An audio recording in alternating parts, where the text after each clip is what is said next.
성장판에 대해 생각해 본 적 있나요? 사람을 포함한 동물이 자라면서 점점 커지는 것을 성장이라고 합니다. 우리는 보통 이것을 키가 큰다고 표현하곤 하죠.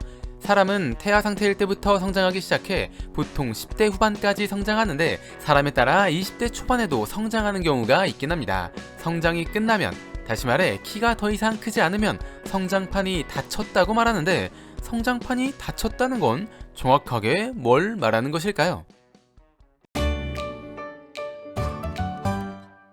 뼈와 뼈 사이에 있으며 상대적으로 부드러운 조직을 연골이라고 합니다. 연골은 몸에 가해지는 충격을 흡수하고 뼈가 움직일 때 발생하는 다른 뼈와의 마찰을 막아주는 역할을 합니다. 그리고 우리가 태아일 때 뼈가 아직 만들어지지 않은 상황에서 뼈 대신 몸을 지탱하는 역할을 하기도 합니다. 뼈는 임신 3개월째부터 본격적으로 만들어지기 시작하는데, 뼈가 만들어질 곳에 연골이 자리를 잡고 모양을 갖추면 혈관이 연골 안으로 들어와 칼슘이 쌓이고 뼈가 만들어지기 시작합니다. 이것을 골화라고 하죠. 뼈가 만들어지기 시작하는 곳을 1차 골화 중심이라고 하는데, 연골의 중심부가 1차 골화 중심입니다. 이곳에서부터 연골세포가 분열하며 조금씩 뼈가 만들어져 양끝으로 커져나갑니다. 뼈가 어느 정도 만들어지면 연골 양끝 부분에서도 뼈가 만들어지기 시작하는데, 이곳을 2차 골화 중심이라고 합니다. 출생 직후에 2차 골화가 시작되는데, 1차 골화로 만들어진 뼈를 골간이라고 하고 2차 골화로 만들어진 뼈를 골단이라고 합니다. 골간과 골단 사이에는 아직 뼈가 되지 않은 얇은 연골층이 존재하는데, 이곳을 뼈끝판이라고 하며 우리가 성장판이라고 말하는 곳이 바로 여기입니다. 흔히 성장판은 뼈 끝에 위치해 있을 것으로 생각하지만, 정확히 말하면 완전 끝에 있는 것은 아니라고 할 수 있고, 무릎에만 있을 것으로 생각하지만 어깨, 팔꿈치, 손목, 척추, 고관절, 무릎, 발목 등 여러 부위에 존재합니다.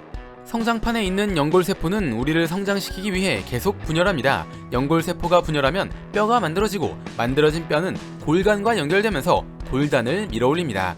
이것이 반복되면 뼈의 길이가 길어지면서 우리가 성장하며 몸집이 커지게 되죠. 즉, 키가 컸다는 것은 뼈의 길이가 길어졌다는 뜻입니다. 뇌와 수체에서 성장 호르몬이 분비되면 간에서 인슐린 유사 성장 인자라는 물질이 만들어집니다. 인슐린 유사 성장 인자는 성장판을 자극해 연골세포의 분열을 촉진시켜 뼈를 더 길게 만들어줍니다. 사춘기가 되면 테스토스테론이나 에스트로겐이라는 성호르몬의 분비가 늘어납니다. 성호르몬 역시 성장판을 자극해 연골세포의 분열을 촉진시켜 뼈를 더 길게 만들어줍니다. 그래서 사춘기 때 키가 급격하게 크는 것입니다.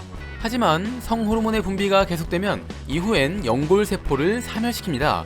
그럼 성장판의 연골세포가 분열을 멈추고 남은 연골이 뼈로 바뀌면서 성장이 멈추게 됩니다.